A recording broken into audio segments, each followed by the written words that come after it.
All right, welcome to the Maximum Edge Sports Wagering Show. My name is John Santucci.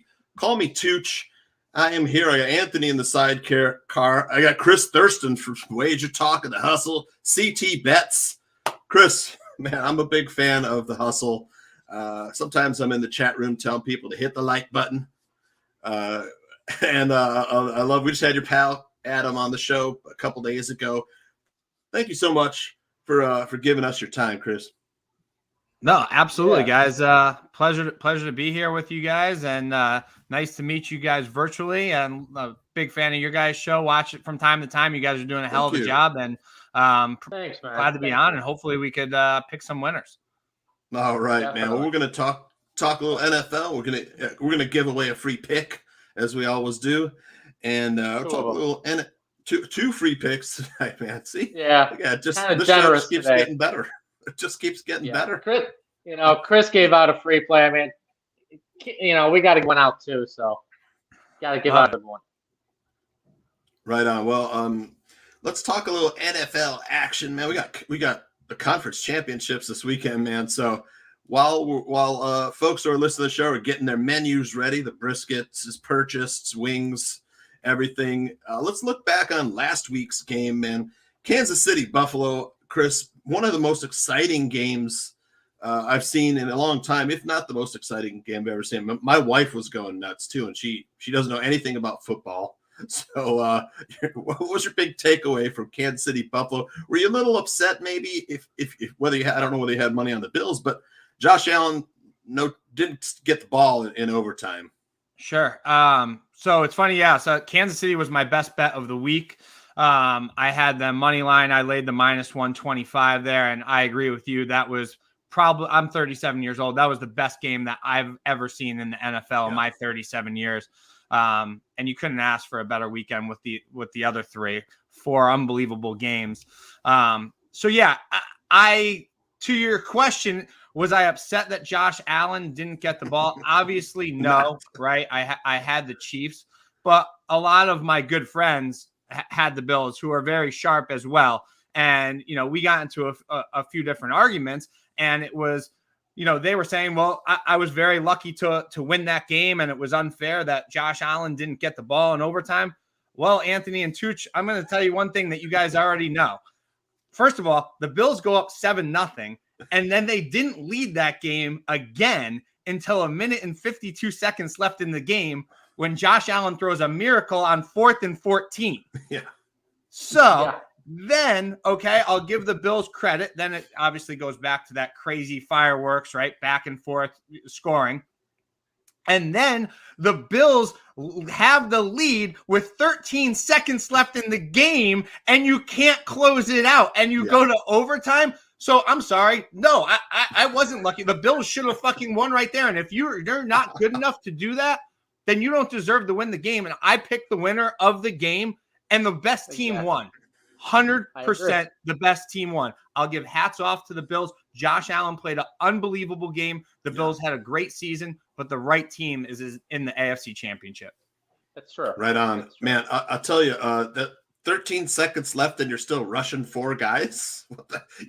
He has to get rid of the ball in 2 seconds. What? There's no chance. Just 9 defensive backs. When you had the Chiefs ticket with 13 seconds, did you ever have any doubt and say, "Hey, there's still time," or did you say, "Oh, it's over"? No, I said to my buddy, I'm like, it's very unlikely, but like if anybody's gonna do it, Mahomes is the guy can do it, and he has 3 in his pocket with Tyreek Hill and Travis Kelce, and I couldn't believe the Bills lineup. They're covering the sidelines. They left the middle wide open with 3 timeouts. And Kelce, you guys, I'm sure you've seen it. He says, if he does that one more time, they're not covering the seams. Hit me right here. And he's mic'd up, and they do. And you're in field goal range. It was ridiculous. I know. I had the Bills, and when the Chiefs won, I said, hey, you know what? It was already a toss-up. So the Chiefs won. There was no advantage, in my opinion. It was a hit or miss. But with 13 seconds left, I still got kind of nervous because I was like, you think they can still tie this? They can still tie this. It's not over. And then when he came on the mic and said in the post-game interview, it was like backyard football. I said, Yeah. Forget about the route. We're not doing the route. Just throw it to me right straight ahead. I mean, that's what I did. I'm like, can you make it any more easier? Right. So they deserve to lose that. You're exactly right. They deserve to lose that game. Absolutely. I couldn't pick a side in that game. I had the over. I was a little worried, I tell you, with the website, like 3 minutes left. We were at 47 points. I'm like, I just We need pounded 8 the more. over. Right. We needed the 4th and 13, and we needed the 2-point conversion. Yeah. The total was 54. When they got the touchdown, it was 53. And then when they went for 2, I was like, oh no, this is how we lose. So I was like, oh, so everything worked out. I mean, still went up. I mean, we had, like I said, we pounded the over. The Bills was a small wager. Overall, was a plus for that, so it was all good. Nice, awesome. Yep. Well, speaking of overs, talk to me about Chiefs and Bengals and why this game shouldn't go over with two really good offenses and great skill position players, Chris. Yeah, sure. So I actually have a play on this. So full disclosure, I very rarely play totals. I don't cap totals myself. I'm lucky enough, like you guys, to be dialed in and have good friends that either get good information or handicap them themselves. And this is actually a game that I got some pretty good intel on. One of my good friends works at a undisclosed book out in Vegas. And he really likes the over, or sorry, he really likes the under. I apologize. Yeah. Under 54.5 is what we're seeing right now. As we know, that opened up at 50, as low as 51, took some big time bets, ticked right up to 53.5. They wrote some big bets on the over, and now they're starting to see some sharp action trickle in here on the under. He said that obviously this is such a big bet game. There's only 2 left, right? So he said he's not going to be surprised if it doesn't tick up until 55. We might see a 55. He does like the under 54.5. Reasoning here, obviously it's a lot of public money coming in on the over. They're used to seeing, I think it was, correct me if I'm wrong, they played 4 weeks ago.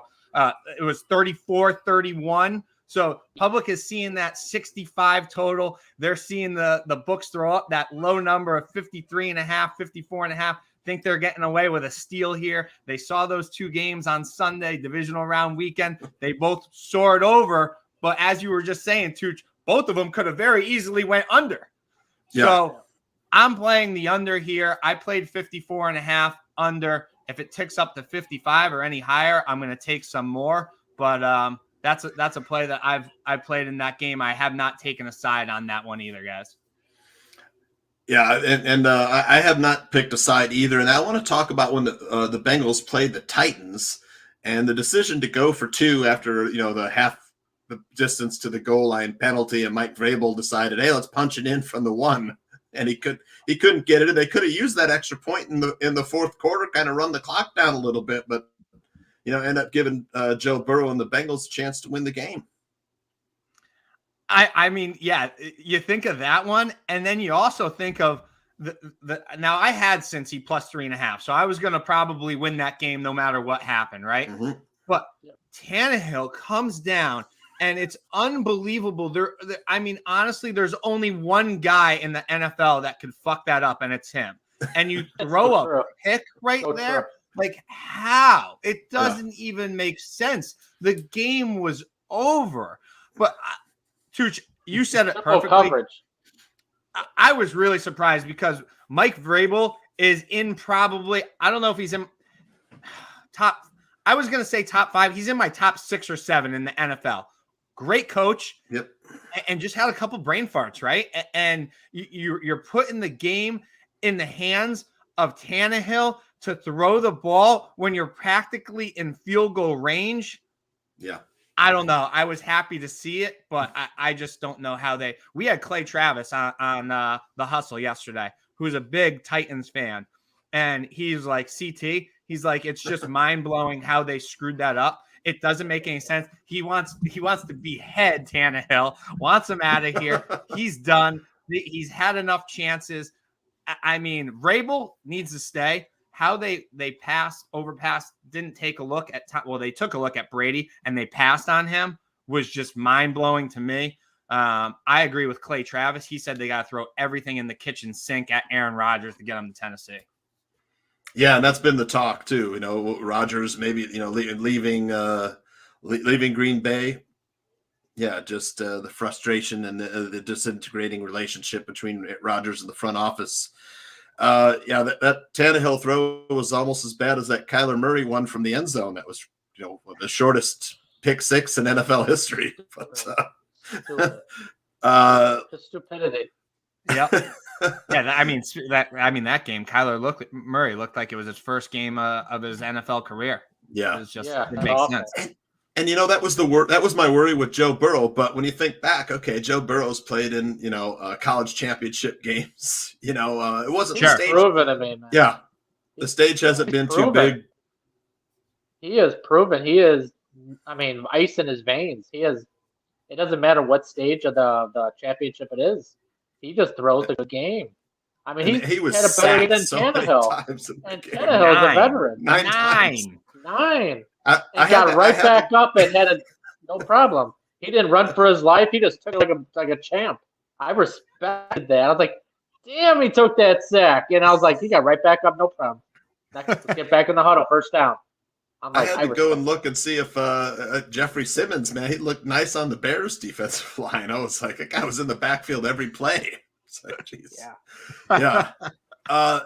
San Francisco, Los Angeles, the 49ers and the Rams. The 49 this rivalry goes back a long ways. When I was a kid watching Jim Everett and Joe Montana, Steve Young battle it out. San Francisco recently has owned the Rams. I don't know. I mean, 3 times in a season is pretty hard to beat a team. Your thoughts on San Francisco Rams? Is this the Rams' time? That hook is 3.5. It's sitting there. I expect this game to be a little tight. Yeah, I agree with you. I think it will be a tight game, Tooch. And you're right. I mean, the Niners have had the Rams number. A few stats for you here. Niners 6-0 versus the Rams the last 6. Jimmy G 6-0 career versus the Rams. Stafford career 1-5 versus the Niners. And Kyle Shanahan owns McVay 7-3 career versus the Rams. So yeah, to say they've had their number is an understatement. This happens to actually be my best bet of the week. Yeah, you're right. That hook is huge, and I'm not gonna sit here and kind of come on and say, oh yeah, I bet -3 and whatnot. The line is -3.5 right now. I do expect it to come back down to 3 eventually. But yeah, my best bet is the Rams. I'm calling me a chalk eating weasel on Sunday in the NFC Championship. I'm going to lay the 3.5, and I love all those stats even more in this game. I think that this is finally Sean McVay's time. I think he's going to get it done. He is in my top 3 coaches in the league, although he did make a big mistake in the divisional round, as you guys know, calling that timeout versus the Bucs and blowing that 27-3 lead. I also might be a little biased, but I do really like this game. I have a nice 14-1 ticket on the Rams to win it all. I'm not one to hedge, and I don't plan on hedging at all this weekend either. I will be taking the Rams more, obviously, as it is my best bet.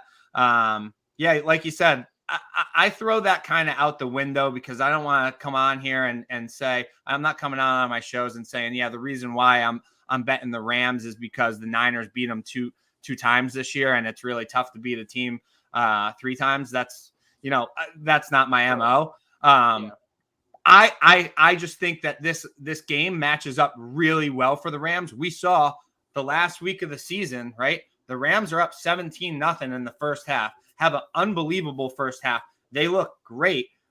And in a game that really didn't mean much for the Rams, right? The Niners needed to win that game to get in.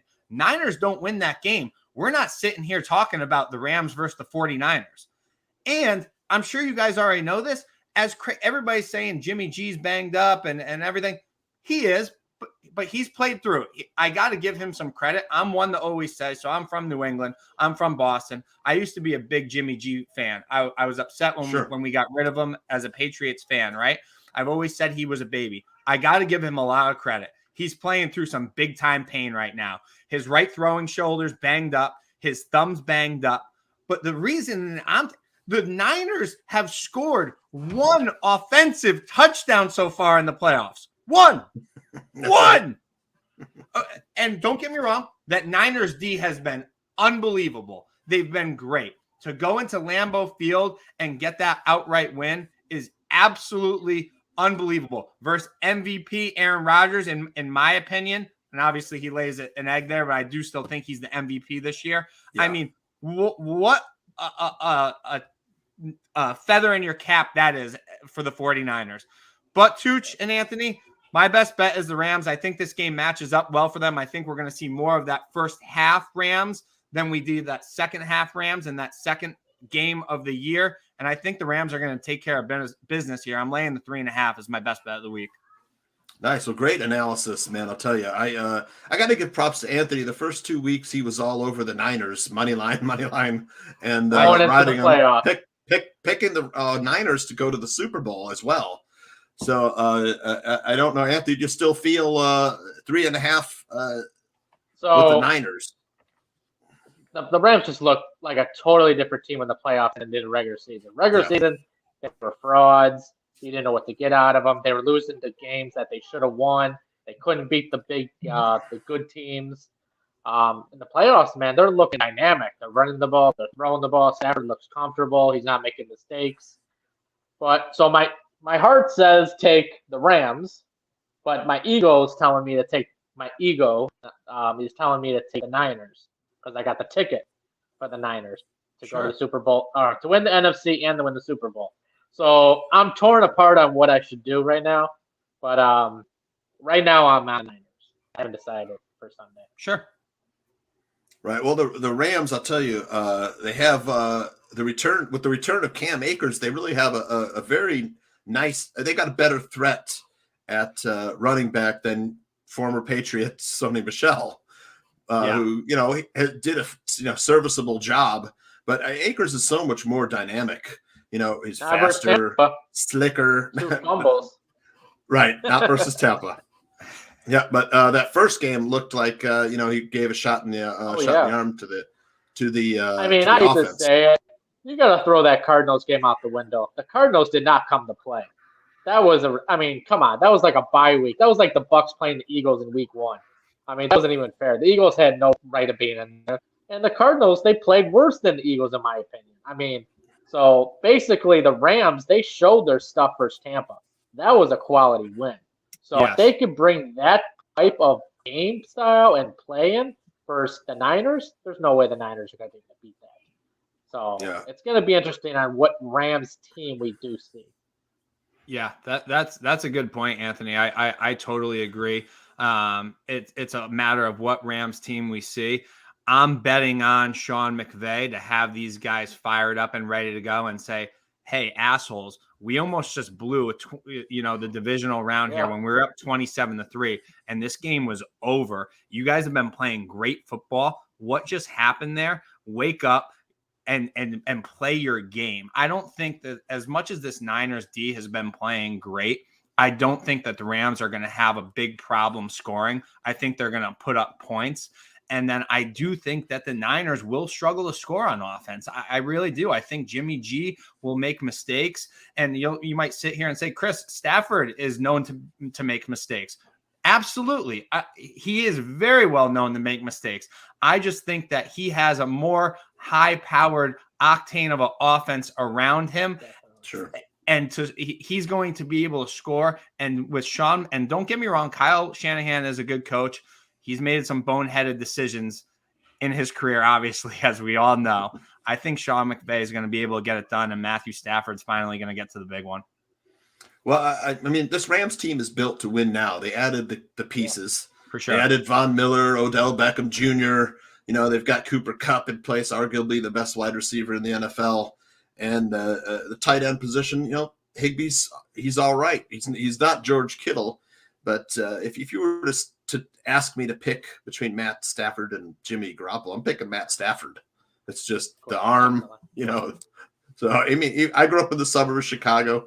So did Jimmy G. So I mean, I like Jimmy G. I just don't think he's better than Matt Stafford. So I've been leaning Rams. Would I like to see it at -3? Sure, but I don't think they'll have a hard time covering 3.5. I think Chris is on the right track there. And you know what? If we got a Chiefs and Rams Super Bowl, man, that would be something. I'll tell you. I would love to see it. I would love to see it. My ticket. I mean, I would hate to see it, but the ticket. But I would like to see the matchup wise. Yeah, I would like to see the matchup. I predicted the Bills and the Niners, and well, the Bills are down the toilet. So the Bengals are probably a year ahead of where they're supposed to be. You know, Admiral shot, but I think this is the end of the line for Joe Burrow, Jamar Chase. They have with to. The experience of the Chiefs, the coaches, the quarterback, the players. These guys have been here for 4 years in a row in the AFC Championship.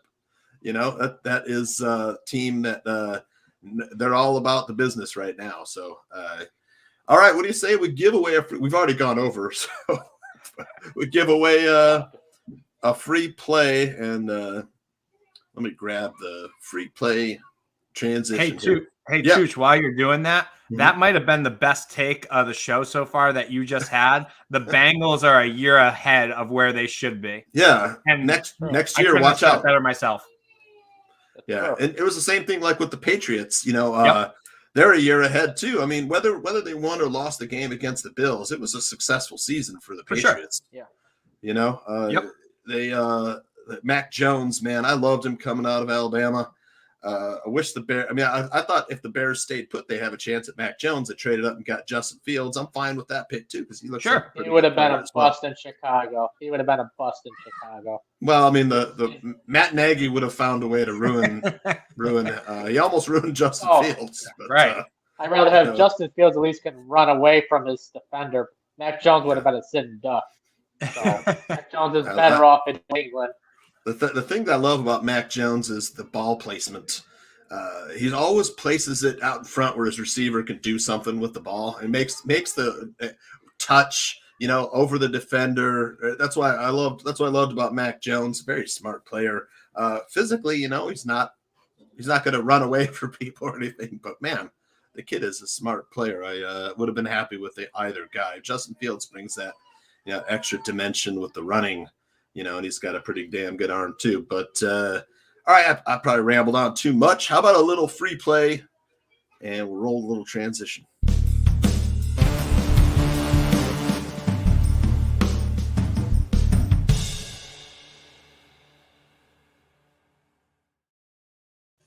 All right, here we go.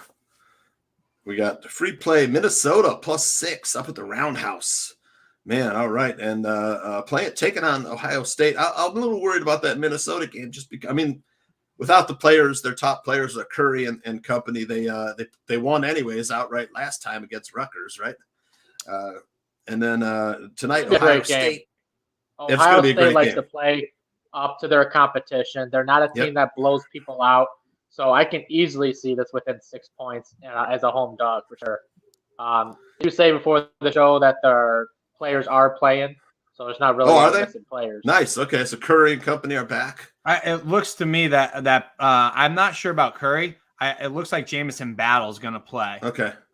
Who's their best player? Right. And obviously, we saw what Peyton Willis did last Saturday versus Rutgers. Right. Played the most minutes of his career so far, I think. Right. It was unbelievable, and I could go on and on about it, but I like Mini plus the points tonight. So.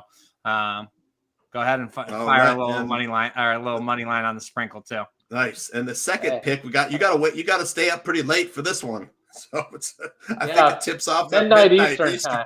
So, Hawaii. Anthony will not be watching it, Chris. I'll tell you, he'll be asleep. My ass is in bed like 9 o'clock. I can't help it. I get up at like 4. The damn dog wakes me up to take a piss. My insomniac ass will probably flip it on at 1 or 2 in the morning. So 2 o'clock in the morning, I'll be like, "Did I win?" But Hawaii, I love Hawaii. This could be a blowout. Northridge is, in my opinion, an analogy-wise, because I'm sure not one person watching the show knows about Northridge. They're as bad as IUPUI. They're that bad. So Hawaii at home on the island, this is going to be a blowout. Anything less, anything otherwise, I'd be shocked. So Hawaii all day, free play. Right on. I gave out free play earlier on Twitter. It was East Carolina plus 12 versus Memphis. You're giving me double digits. Memphis is some of their top players out. I'm going to take it all day, especially since East Carolina just beat them, a week or so ago. Yeah. So you got it right here. 3 college basketball plays. And I want to thank Chris Thurston for joining us. Man, I had a blast. No, that was awesome. Yeah. Thanks for having me, guys. Anytime, more than willing to do this. This is what I love to do, right? We all love to do. Yep, absolutely. Thank you. All right, I'd love to get you back and talk maybe some how you got involved in the wagering and everything. Sure. Maybe coming up soon. 100%. All right. Thanks to catch Chris on The Hustle, man. Great show on Wager Talks YouTube channel. They always give out great advice, great analysis, and picks, which is what everyone loves. Yes. So, all right, we'll see you next time on Max Medge Sports Wagering Show. For Anthony, this is Tooch, and for Chris, we will see you next time. Thank you.